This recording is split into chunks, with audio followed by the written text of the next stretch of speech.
And salutations. Hi. This wasn't in the script. What script?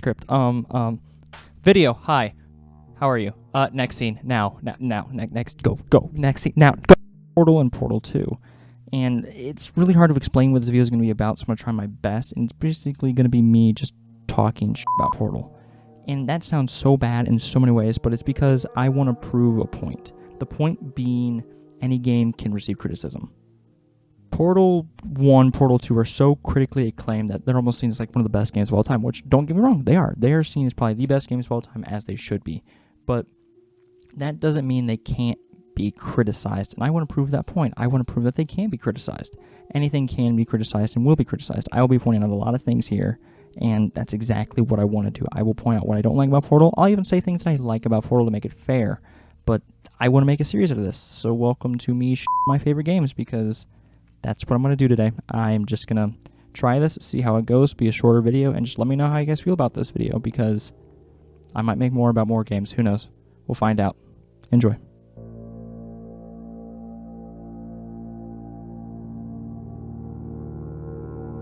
Portal 1 is so easy to explain that this is going to take me probably a minute and a half, maybe 2 minutes for me just to explain the game so everybody understands. And if you haven't played it, this hopefully will give you quick little snapshots of what I'm talking about, or a quick little summary. If you haven't played it, I do suggest playing both the games, though. They are fantastic. Please play them.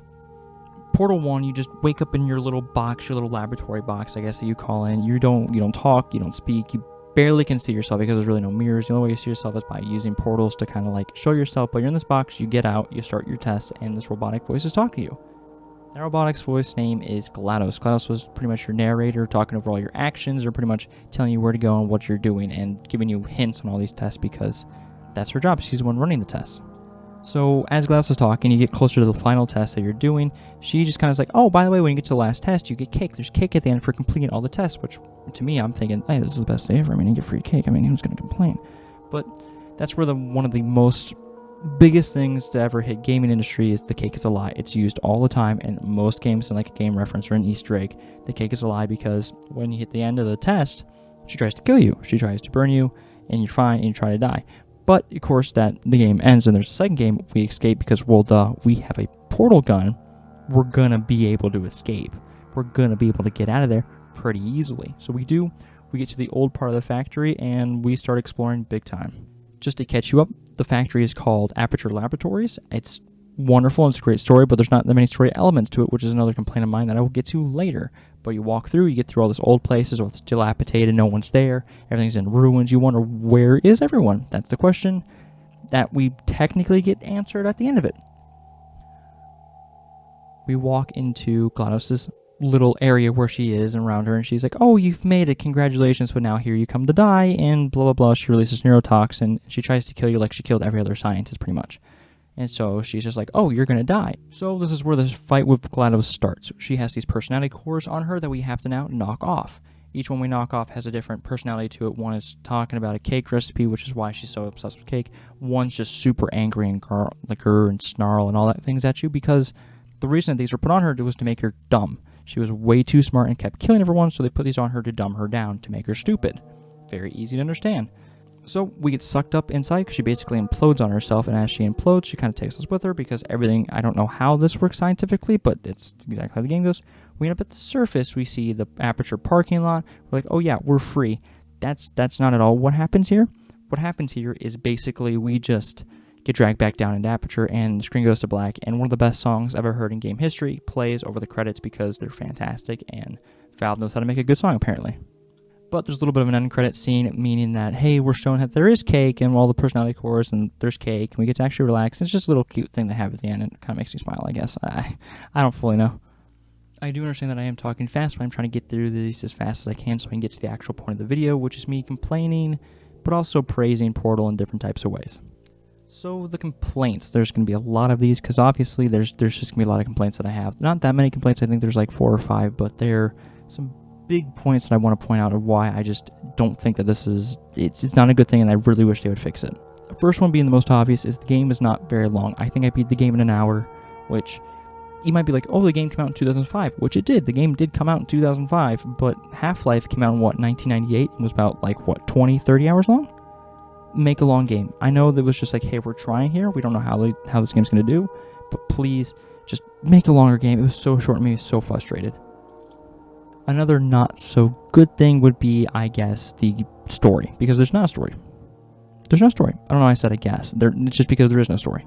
There's no story to this. There's no motivation. I'm not told why am I doing this, why did I end up in this like place, what am I doing here, what's the point of me finishing these tests till I get to the end of them. It's just like, oh, because I wanted you to test. It doesn't make sense to me. You're not really giving me a motivation to keep doing it, keep trying to figure out more about the story. There's not hidden notes everywhere. There's really nothing for lore-wise in it, and I don't like that. It bothers me, and please just make it better. Please. It's not cool. Please just make an actual storyline, please. It'd be very nice. Yes, there was only really one voice actor during this entire game, and yes, that's hard to tell a story, but please, I beg you, make a story to this game because I want to hear it so bad. I think my last complaint is just going to be a little bit of the movement, because when you fly through the air sometimes, it can get really disorienting, and that might be a personal thing where I get motion sickness from it, because I do. It's just a lot of moving really fast. I don't like it that much. It bothers me, but hey, that's just a minor complaint, nothing that bad. I just don't like that very much. So I guess those are the complaints I have. I complain more about there being no story than anything else, but I will talk a little bit of good about Portal, of course, and the good being that it is just a beautiful game. The storyline is kind of nice to follow by. The levels are built very well. The gameplay is actually pretty well with shooting the portals and going through it. It's a pretty interesting world, even though that we're not told a lot about it. It is still interesting. GLaDOS is a great villain. It does what it wants to do very good. Was a great thing that Valve did, and that's why there's a second game of it, because they knocked it out of the park with this game, and it was great. And you should go play it. Please play it if you haven't. It needs to be played because it is really good. Now, there's a second Portal game, and I will get to that right about now. It's going to take a while to talk through that story, so bear with me. But that was Portal 1. Hopefully, you guys learned a little bit and like to complain like I did. Yay!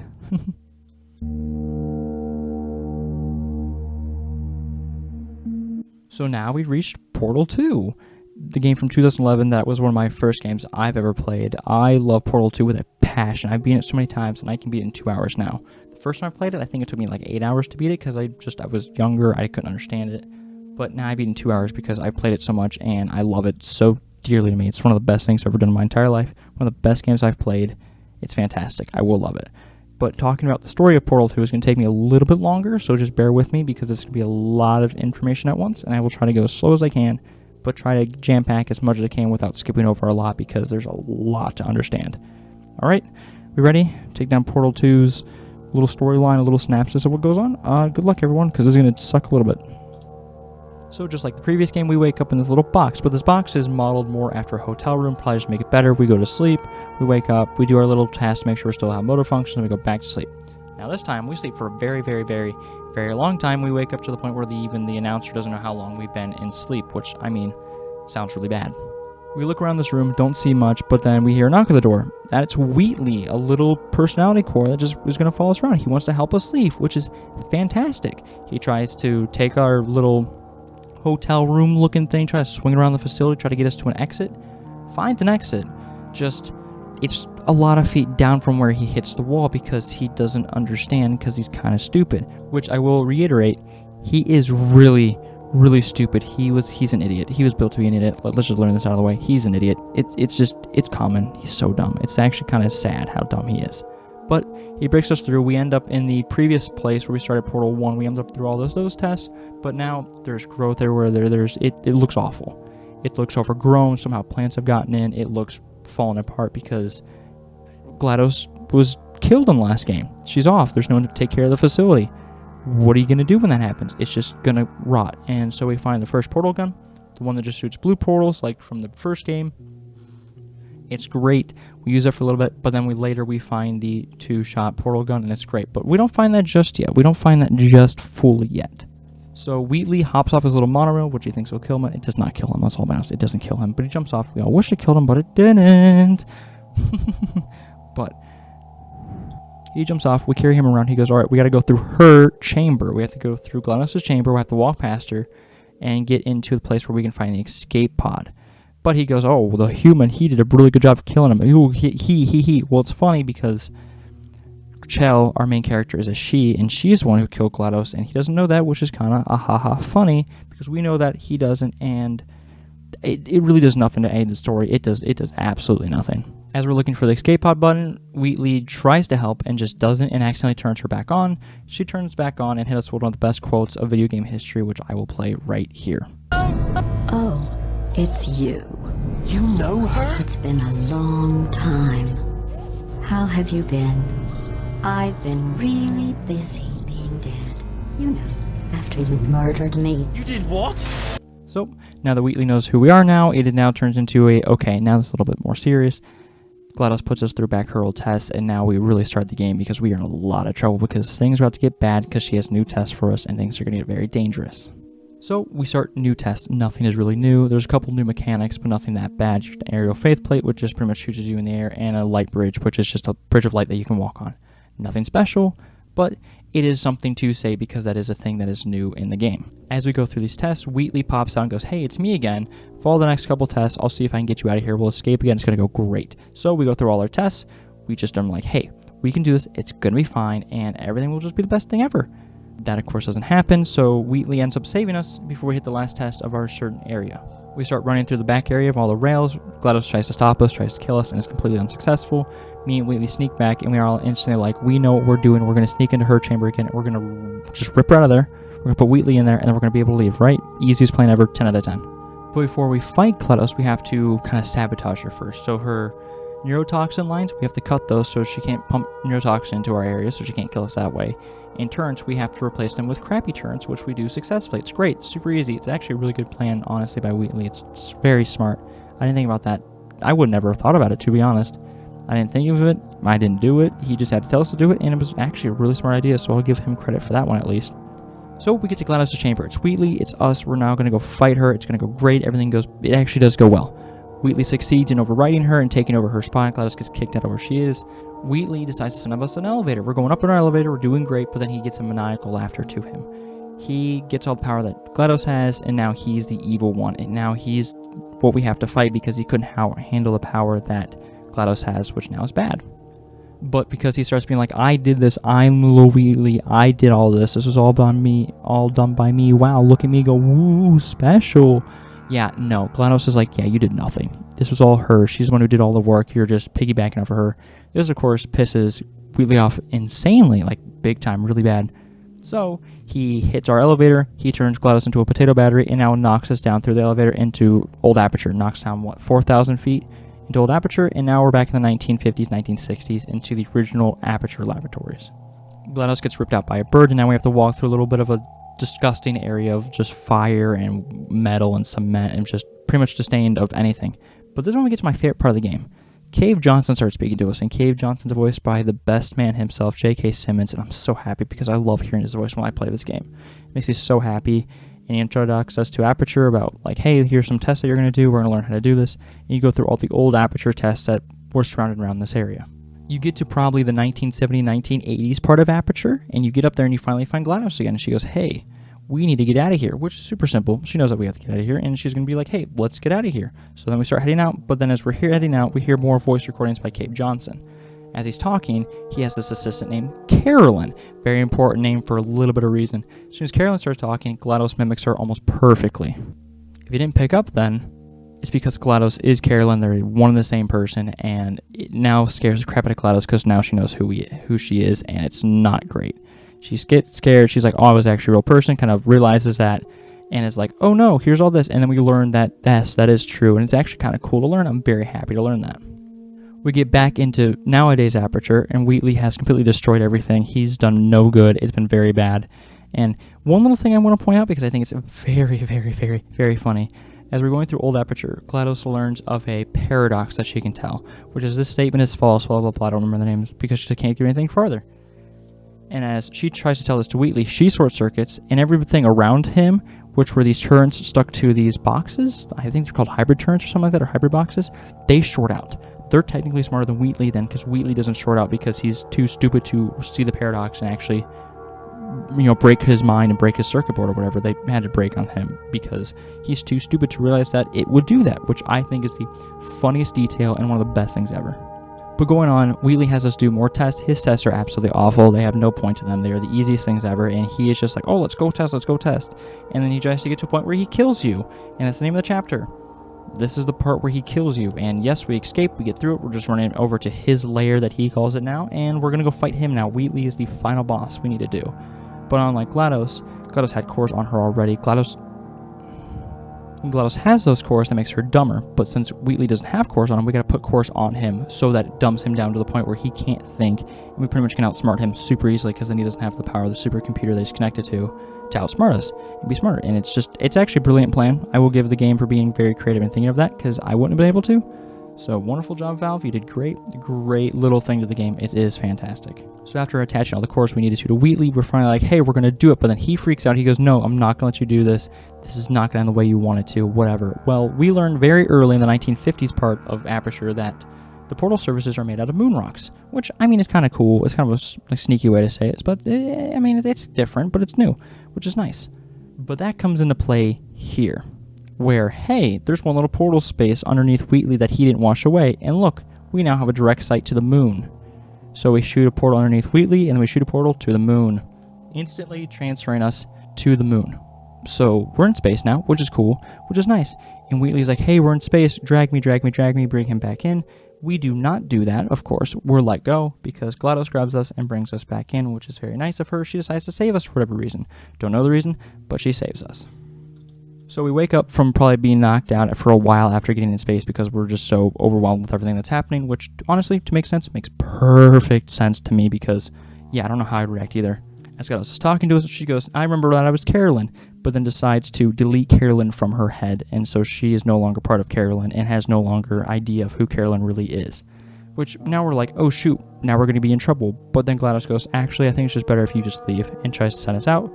The turrets play us a perfect song, which is fantastic, and we get up to the surface, our companion cube is given back to us, and we're in the world now. I don't really know what that does for us, but we're back in the world, I guess. Or are we? Nobody knows, because the game cuts to credits. We see the little song that they leave at the end of this, which is fantastic. The song left at all of these games are fantastic. They're amazing. I almost listen to them by themselves. They're so good. As the song concludes, we get another little end credit scene of Wheatley in space kind of saying he regrets what he did. And of course, most of us don't believe him, but yeah, I mean, it's a cool little thing to put in. And yeah, that's the ending of Portal 2, nothing special. There's been no other Portal game beside that. Well, mainline Portal game, there has been short little Portal games like Portal Bridge Construction, Aperture Labs, Aperture Desk Job. Like, there has been other Portal games, but nothing like a mainline Portal 3 because Valve doesn't count to 3. We've all learned that we all know this. This is very common. Valve doesn't count to 3. Very shortly, but yeah, that's the story synopsis of Portal 2. There isn't much to it. I probably went through everything way too fast. I missed a lot, I know. Please watch another video of someone explaining all this stuff because they probably did a lot better than me and they deserve it. So please go watch their videos. I will link a couple in the description just to explain the lore of Portal and everything else because they do a great job. And I probably can't do better than them, but honestly, they did great. Please watch those videos because they help me realize what's happening in the game too.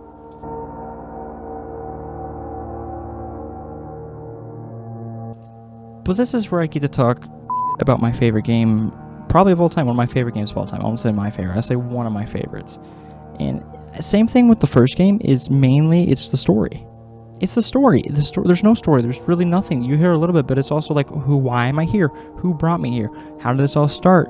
Where are we going to do after this? How does the game end? It's just not really given like what's really happening. I get so confused because it's like, what really stopped me from just being like, yeah, whatever, see if it's trying to break out, leave everybody just down there to die and whatever, and just try to keep going. There's nothing really stopping you, and it gets me annoyed because it doesn't let me get, created into the story, but then again, there's nothing I can do about that, so I just kind of have to deal with it like everyone else does. But honestly, it's a great game still play it. And also, just like the last game, another complaint is it's so short. I beat the game in 2 hours. You're kidding. This game should not be able to be speedrun in 2 hours. Half-Life can't be speedrun in 2 hours. Half-Life 2 can't be really speedrun in 2 hours. I mean, non-glitchless. Glitchless, it can be done way faster, but you get what I mean. Like, I beat the game in 2 hours and I don't speedrun it. I just get the game done. Super easy. 2 hours. Please make a game longer because I want to play more. I want to learn more about this story. I want to learn more about what's going on, but 2 hours is just so short, and I feel like that there's so much more that we can do and so much more that would go on. But I get it, but please just make the game longer next time. Make a third one, please make it so much longer so I really can enjoy the story and get in depth with the world so much quicker. admittedly, I don't have that many complaints about Portal 2. It pretty much fixes most things about the first game that I hated. The movement is much better. I'm not getting motion sickness that easily, and it is just a fantastic game. Please play it. Please play both games. They're so cheap on Steam because, of course, Valve owns Steam, so they can drop the price of their games to like $2, $3, whatever. Please just buy the games. They're fantastic. Play them if you can. They're amazing. I recommend it highly. They are great games, and I really can't talk enough about them because there is no really to talk about them. They're just fantastic. They're good games. I'm trying my best to talk bad about them, but I really have an issue talking about the two games that are fantastic. I love them. They're great. I'm praising them now. Please play them. They're amazing. So this was a very different type of video for me, and I don't normally make videos like this. I haven't released a video in over a year and some. Well, a full-length video has been a very long time because I needed time to work on myself. Like most people, mental health is very important. Please take care of your mental health. If you're listening, please, it's very important. I want to try more long-form content because I do really enjoy watching it, and I want to do it myself. It's my fantastic things to watch. I love when videos are an hour, 2 hour long. And this video is not going to be nearly as long as that. This video might be like 20, 25 minutes. I have no clue. I'm guessing because I don't know how long this video is going to be. But, I want to do longer videos. I enjoy them. And if you enjoy this too, please leave a comment. If you want me to do more games like this, that's great. I have games in my library of ones I want to do. I want to do Fallout. I want to do Halo. I want to do other game series that I do like Borderlands maybe even. Any game that I can have a series of that I can try to, it's a really good game, but I want to break it down, I would happily do so. Easily, happily will do. And it would take a while, and I'm okay with that, but if you really enjoy this type video, please let me know, because I will make more. And since we're at the end of it, thanks for watching. I really do appreciate it. Don't forget to like and subscribe and do all the other YouTuber type things. Leave a comment saying whatever you want to say, I guess. And I have nothing else. So if you're listening, I really appreciate you if you've gotten to this point. I really appreciate the view you give me, and remember to have a good day and be safe. Be a good people, and just have a good one, right? See ya.